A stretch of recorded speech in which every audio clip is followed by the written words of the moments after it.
આશીષ પટેલ છે. હું ન્યુઝીલેન્ડથી છું. મારી એજ 45 છે. મારે વાળ ખરવાની શરૂઆત લગભગ 2006થી થઈ હતી. 20 વર્ષ જેવા થયા. તે દરમિયાન મેં ટ્રીટમેન્ટ કરાવી ઘણી, પણ મને કંઈ ફરક જણાયો નહીં અને બાલનેસ વધતી ગઈ મારી. ત્યારબાદ હું વિચારતો હતો કે ટ્રાન્સપ્લાન્ટ કરાવું. મેં ઘણા બધા ઓનલાઈન વિડીયોઝ ને બધું જોતો હતો અને પછી હું શોધતો હતો કે કોઈ સારું ટ્રાન્સપ્લાન્ટ ડૉક્ટર મને મળે. અને ગૂગલ અને ઇન્સ્ટાગ્રામમાં સર્ચ કરવાથી મને હેર ફ્રી હેર ગ્રો મળ્યું અને મેં વિડીયો જોઈને ફોલો કરતો હતો. પછી મેં ઓનલાઈન એમને કોન્ટેક્ટ કર્યો અને તે દરમિયાન ડૉક્ટર ઝિંકલ સાથે મારી વાત થઈ ઓનલાઈન અને એમણે મને સમજાવ્યું સારી રીતે. પછી હું એમને રૂબરૂ મળ્યો એમના ક્લિનિક ઉપર. એમણે બધું મને સમજાવ્યું. મને થોડું સેટિસ્ફેક્શન લાગ્યું. એટલે પછી મેં નક્કી કર્યું કે હું ટ્રાન્સપ્લાન્ટ એમની પાસે કરાવું. હું આજે એમને માટે જ આવ્યો છું. હા, મારે ટ્રાન્સપ્લાન્ટ કરાવવાનું એક લુક સારો બને, એનાથી કોન્ફિડન્સ પણ આપણો વધે. 4-5 વર્ષથી વિચારતો હતો અને મને તક મળી તો હવે હું એ કરાવવા જઈ રહ્યો છું. આમ હું બીજા પણ જોતો હતો, પણ ઇન્સ્ટાગ્રામની અંદર બીજા બધા પણ ઘણા હેર ટ્રાન્સપ્લાન્ટ માટેના ડૉક્ટરો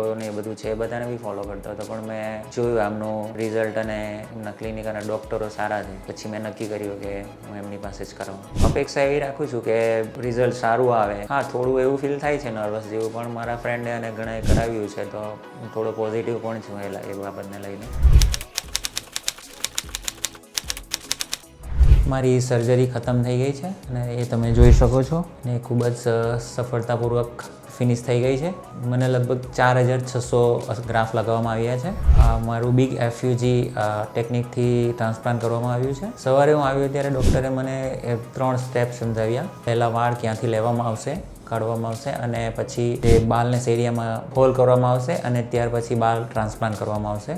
એ 3 સ્ટેપ હતા. ડૉક્ટરે એ સમજાવ્યું કે આગળ મારી હેરલાઇન નક્કી કરવામાં આવી અને ત્યારબાદ મને સર્જરી રૂમમાં લઈ ગયા. એનેસ્થેસિયા આપવામાં આવ્યું, જેનો પેઇન એકદમ નોર્મલ હતો.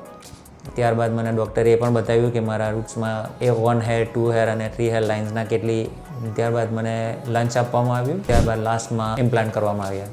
ખૂબ જ સરસ એક્સપિરિયન્સ હતો. સ્ટાફ અને ડૉક્ટર્સ ખૂબ જ ફ્રેન્ડલી હતા. સર્જરી દરમિયાન તે લોકો બધું મને સમજાવતા પણ હતા, જેથી હું ખૂબ રિલેક્સ હતો. આફ્ટર સર્જરી હવે કેવી રીતે ટેક કેર કરવાની છે, તમારા ડાયટ શું ફોલો કરવાનું છે, તમારે સૂવાનું કેવી રીતે છે. Thank you hair free hair grow.